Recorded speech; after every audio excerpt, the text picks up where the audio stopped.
Okay, what's up, guys? So I know it has been a long time since I reacted to Fact Faction, so did not forget about them. I wanted to react to their videos, but then it's like I always come to their videos like last, like when I'm almost done with reactions. So I'm like, their videos are somewhat long, but I'm thinking in my head like, no, today I gotta react to their videos. I got a protein shake, Red Bull, and a root beer in my system, alright? And they all had sugar. So, I'm hyped right now, and I'm reacting to... I'm gonna be making as many videos as I possibly can tonight, alright? So, definitely, Fact Faction was on the list. I had to react to their videos. I always love watching their videos, alright? I always love watching their videos. I hope, like, in the future, when we're just successfully made people, that they get a TV show or something, because I'm just like, you know what? I remember when they had a YouTube channel. Now look, they done made moves out here, okay? Just episodes. Honestly though, they can seriously turn their channel into a full-blown TV show. Just title their show Fact Factions, and they just do episodes about just anything, like the craziest video games or the craziest, like there's TV shows out there like that. But I feel like Fact Faction, they have a following already. Okay, so I'm pretty sure then you get yourself on TV and people see that and then they promote. I would even help them with promotion. I would post videos left and right saying people go check out their TV show on this channel and yada yada and stuff. So anyways, yeah, I hope in the future that they do think of something like that, because I was so watched there. Because I don't really watch TV anymore. So I would definitely, there's a reason now. I will always be watching the episode and stuff. So it's like random days out of the week when I'm watching. It's just only like one TV show, but just watching TV just randomly and stuff, like, yeah, they definitely be that day I'll just be watching the TV show. I'm like, okay, tonight's episode, can't miss it. Alright, so anyways, yeah, let's go right ahead, get into this video. 5 mysterious unsolved cases, number 5. I believe I reacted to the other one, so and that being said, let's go ahead and get into this video. Guys, go subscribe to them if you haven't already. Alright, 400, they must have just hit 400k, so congratulations on that. And yeah, let's get into this video.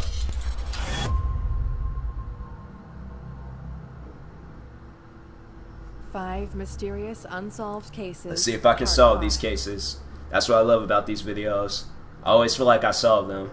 Chris Kremers. On April 1st, 2014, Dutch students Chris Kremers and Lisanne Froon mysteriously disappeared while hiking in the popular mountains of Boqueta, Panama. The two girls reportedly were walking alone, but were accompanied by a dog named Blue, who was owned by the family with which the girls were staying. Allegedly, this host family became alarmed later that evening when Blue returned home without the girls. Despite this, it took around 3 days for authorities to begin an official search. The girls took with them only a small amount of supplies, including a camera.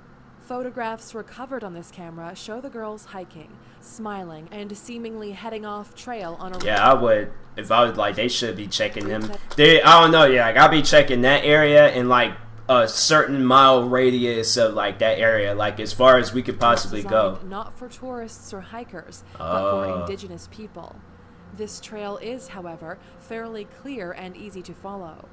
Photographs found on the camera also include a large number of mysterious, disturbing, and unclear images, which were taken 7 days after the girls disappeared.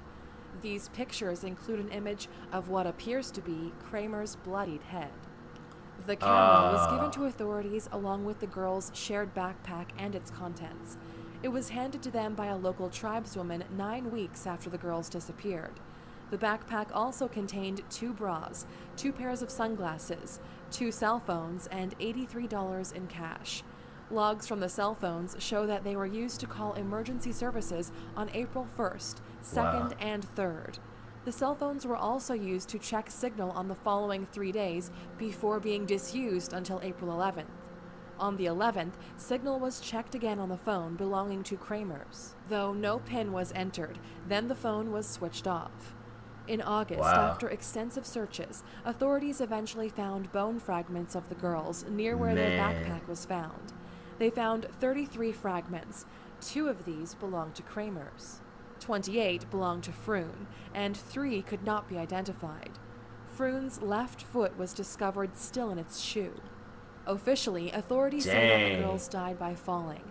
They speculate that Kramer's died first, which accounts for photographs of her bloodied head, and that Froon, after trying to okay, all right, I'll in a discoverable location, then later fell in a different place.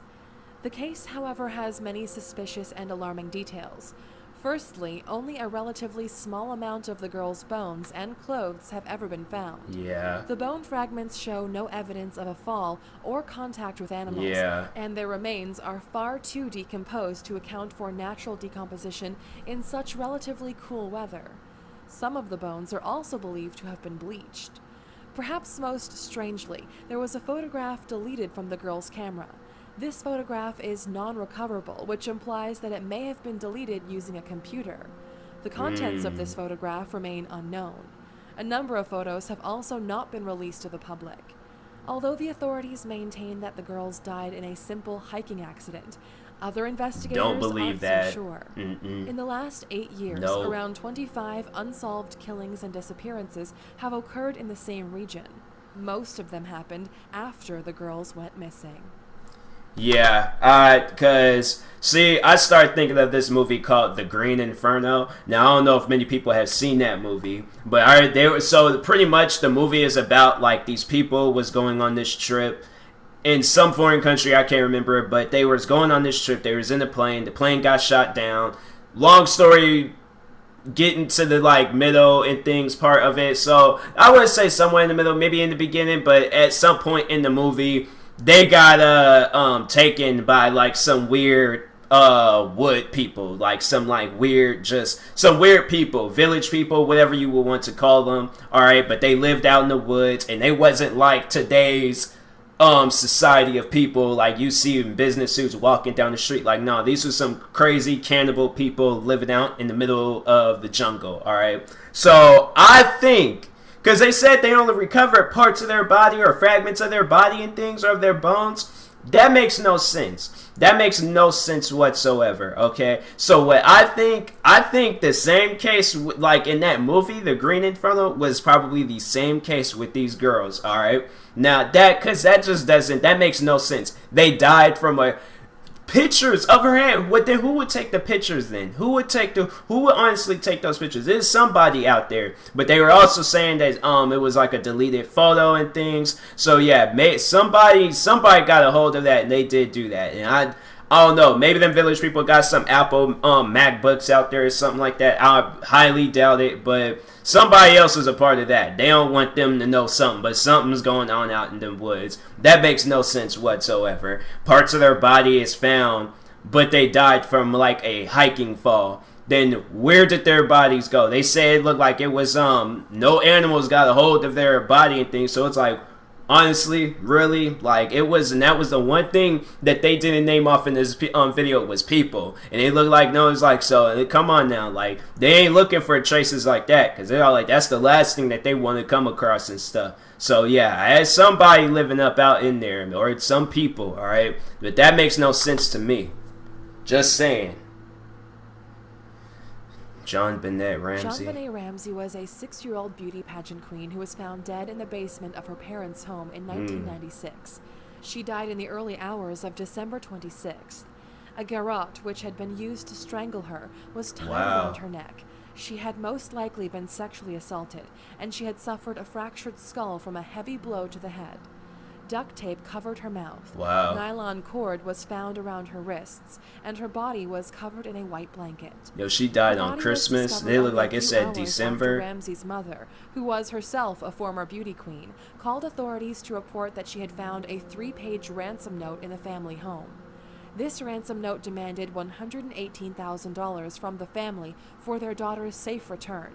It contains many spelling errors, many strange phrases, and lots of unusual demands. I think I heard about this. They think it was the brother. They think it was the brother that had did that or something. And who knows who it was in that, because they're the only ones in that house, and I don't know if they I think they were showing their house and they looked like it was a nice house. So it's like, how did somebody, I don't know, maybe somebody did break in there, but I don't know. Might have been the brother, might have been the parents. Who knows? Who knows? The note was written on paper belonging to the family and was signed with the initials SBTC. When Ramsay's father found her body, he immediately moved it upstairs, irrevocably altering the crime scene. Strangely, Ramsay's mother claims that the clothes worn by the body of her daughter were not the same clothes which she was wearing for bed the previous night. The parents were initially considered as the main suspects in the case, along with Ramsay's 9-year-old brother, Burke, as there was no real evidence of a break-in at the family home. All three have since been officially exonerated. Investigators now believe that an intruder did indeed commit the crime. There had been many burglaries and sexual assaults in the nearby region at the time. In 2000, a local man named Gary Oliva was arrested on drug charges and was found carrying a photograph of JonBenet in his backpack. Wow. He explained that the reason he had the photo was because he was deeply touched by the case. A friend of Oliva's claimed that he had received a phone call a day after the murder, where Oliva said, quote, "I hurt a little girl. I hurt a little girl." However, Oliva's DNA did not match the DNA found at the crime scene. John Mark Carr, a former elementary school teacher, was arrested in Bangkok and confessed to the crime, but his DNA also did not match anything found at the crime scene. His confession is considered to be false. During the autopsy... Why he confessed? Okay, that makes no sense either, because it's like, okay, it had to happen within that house. So yeah, and plus they said they found DNA, so it's like, okay, then track that and you find your suspect. So was found in the stomach of Ramsay's body, but her parents cannot remember feeding pineapple to their daughter.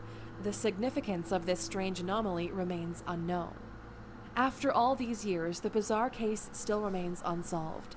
Some still adamantly believe that the break-in claim is a lie, and there was instead a cover-up by the Ramsay parents and brother. Another wacky theory states that JonBenet Ramsay never died, and she is still in fact living as a world-famous pop singer under the name of Katy Perry, but we're not so sure.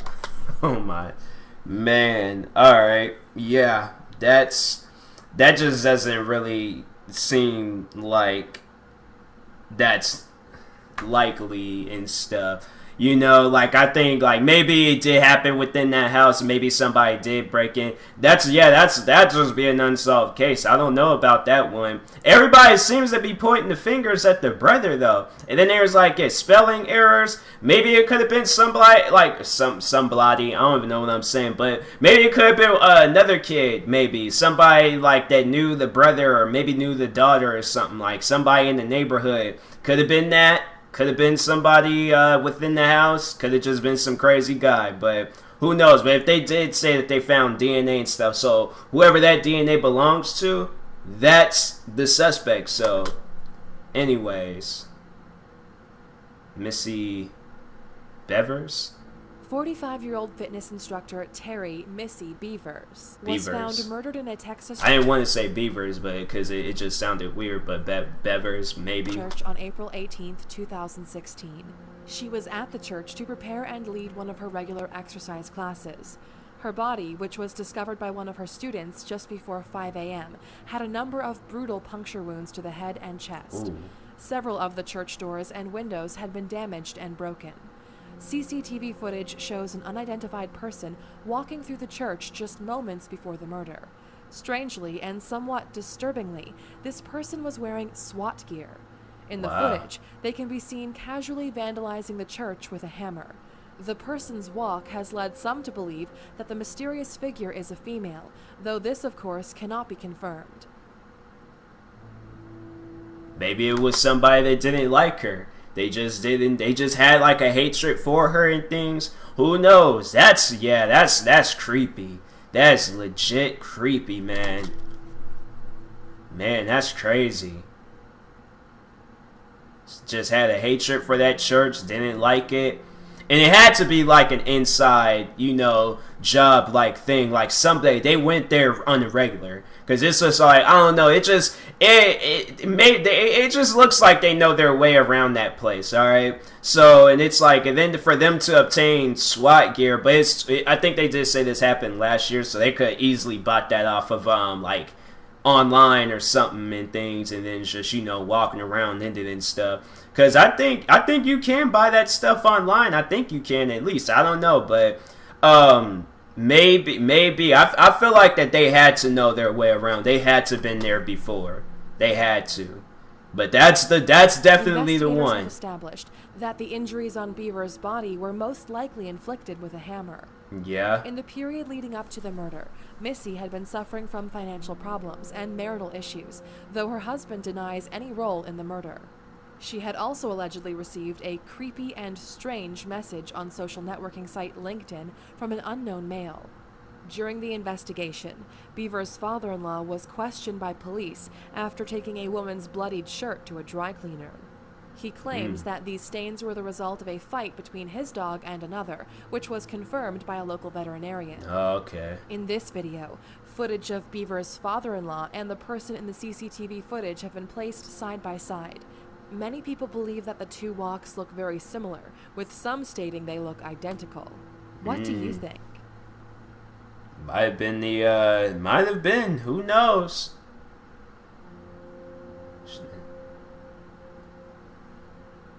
Yeah, it might have been. I don't know, cause I'm like trying to look. This guy looked like he kind of had like a gut to him and things, and then this person, whoever it is in this SWAT gear.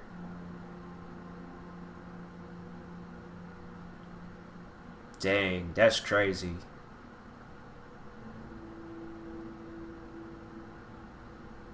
I'm just tripping off of this footage. Like, they just there randomly and stuff. Like, investigators have not yet identified the figure shown in the CCTV images. They are working based on the official assumption that Bevers walked in on a robbery in progress, which unfortunately led to her death. However, this is just a theory, and the case remains unsolved. That could have been, but I felt like that could be a possibility too. But they definitely was there before. I felt like that they were there before. They've been there before. So, Abigail Williams and Liberty German. At 1 p.m. on February 13th, 2017, 13-year-old Abigail Williams and 14-year-old Liberty German were dropped off by a family member at an old bridge in Delphi, Indiana, to go on a short hike. They were given instructions to return to the bridge at 5:30 p.m. When they did not return, they were reported missing. The following day, their dead bodies were discovered on the trail. They were located only around 1 kilometer from where they had originally been dropped off. Just after 2 p.m. on the day of their disappearance, German eerily uploaded 2 pictures to Snapchat. One of these simply showed Williams hiking happily along the bridge. The other picture ominously showed a man following the 2 girls on their hike. It is believed that this man is the killer of the girls, and that German took this picture in order to help police discover him in case of their deaths. A disturbing audio file was also found on German's cell phone, in which the alleged killer can be heard calmly and quietly saying the 3 words, "Down the hill." Down the hill. Down the hill. Down the hill. Down the hill. That could have been that guy. The exact significance of this phrase is unknown.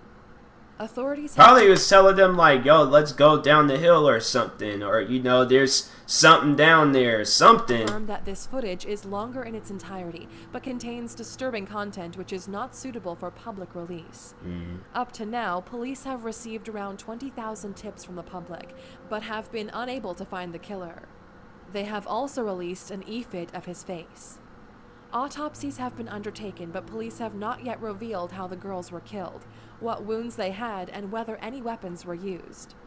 Speculation surrounding the case is of course rife, with some guessing that the case may be linked to the murders of Lyric Cook and Elizabeth Collins, 2 young girls who were murdered in 2012 while hiking in Evansdale, Iowa.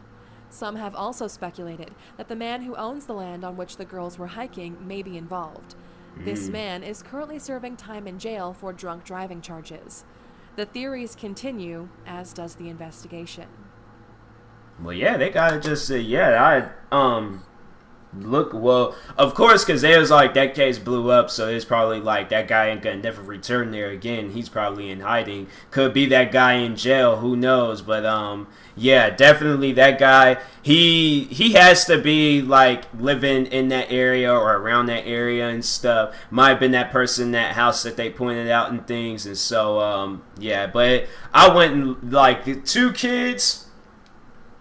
would not leave them unattended, especially in some area like that where it's just look like it's just open land and it's just out in nowhere. Like I just like I don't even have kids, but I feel scared leaving some kids out there like in just a random area like that. Like, no, I'm going with you throughout this whole area. Matter of fact, you ain't even walking across this bridge. Did you see how high that bridge? I'm like, no, because you guys were like, oh, let's see what's over it. Then next thing you know, you guys done fell to your deaths. Like, no. I'm like, that's a no. That's a no. I'm like, that's me just getting in them father stages. I'm like, no, I would not allow my kids to be out there.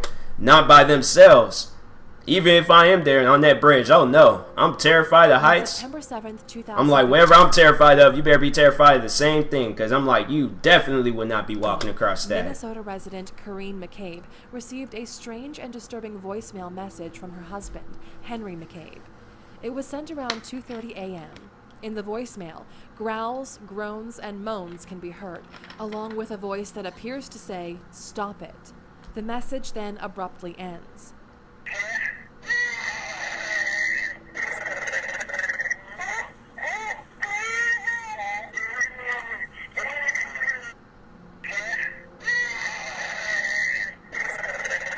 Drunk, high, drugs, something. The 32-year-old man was reported missing the following day. According to some sources, he was last captured on CCTV cameras at a gas station where his friend, William Kennedy, had dropped him off. They, and perhaps some others, had been drinking together at a club in Spring Lake Park. Kennedy had allegedly taken McCabe's wallet in order to stop him from buying more alcohol. According to Kennedy, McCabe had asked to be dropped off at the gas station instead of at home. But what is particularly strange is that the gas station is in the opposite direction of where McCabe lives. His apparent motive for wanting to be dropped off there remains unknown.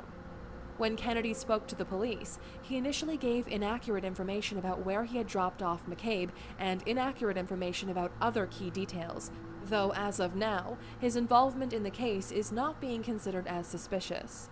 McCabe had also called his brother that night and left a voicemail, but this audio has not been released to the public.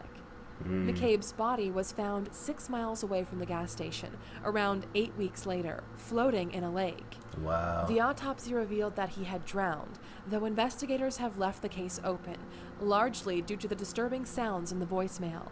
Speaking to reporters, McCabe's wife, Corrine, said, "I try to picture where he was, what it might have been like, what circumstances would have made him sound like that." There are many inconsistencies in the case, including how many people McCabe had been clubbing with, whether or not he had possession of the keys to his home, and why he was dropped off at the gas station. Yeah. The exact involvement of Kennedy and McCabe's other friends remains largely unknown. Henry McCabe was a husband and father of 2, and seemingly had no reason to end his own life. Some people believe that the bizarre voicemail sounds like he may have been attacked by some kind of animal, while others believe that it sounds like he was hit with a taser or a stun gun. However, no one can be sure of the truth. The case continues. Yeah, that don't sound right. That voicemail, that is a highly creepy voicemail. Like, that's something like, that made no sense whatsoever and things. He might have been attacked. I definitely, because it's just all like, he's going the opposite way from where he lives. And it's so many questions. There's so many things to say about this. Like, why was he going to a gas station? Who had possession of his wallet? Like, and then in that footage, like, and then they said they had like footage of him at that gas station. How was he acting? Like, that's something that I would have liked to seen. Like, what was he doing and stuff in that footage? Because did it look like something was wrong with him when he was just like throughout that whole time of him being there? It's like, what happened? So, and then it's all like, that's when it's like, we need cameras like in every like part of the world, like everywhere. Okay, we need cameras everywhere, because most likely, if there had been a camera at the area where he was found at, probably could have found something. Like, somebody could have maybe dropped him off there, who knows? But yeah, that's crazy. Thanks for watching. Please leave a rating and subscribe to see more videos like this. Also, please remember to click the bell icon to make sure that you never miss an upload from us. Yeah, that's a good video. Creepy at some points, but I mean, hey, that's how it is with like cases and stuff. So anyways, yeah, I'm officially creeped out for the night. Like, yeah, this video then got to me, man. So anyways, yeah, definitely, guys, go subscribe to Fact Faction. Like, I apologize because there's at some points of this video where I felt like creeped out and things. Like that footage of the person walking in the church, that creeped me out. That last one, and it's just this. I mean, altogether, though, everything that I'd seen, it was just like, okay, that's weird and creepy. But yeah, like but definitely with that last case, somebody had attacked them, and that just. Of him, like on the phone, he left that voice message. Who knows what that meant? He might have been being attacked right then and there and things. Who knows? But yeah, something ain't adding up with that one. Like, who was he with? And to ask them questions about the whole thing. But anyways, yeah, I'll talk to you guys later. Thank you for watching, and please like, subscribe if you are new. Make sure you go subscribe to Fact Faction for more videos like this, and I will talk to you guys. Thank you for watching, and peace.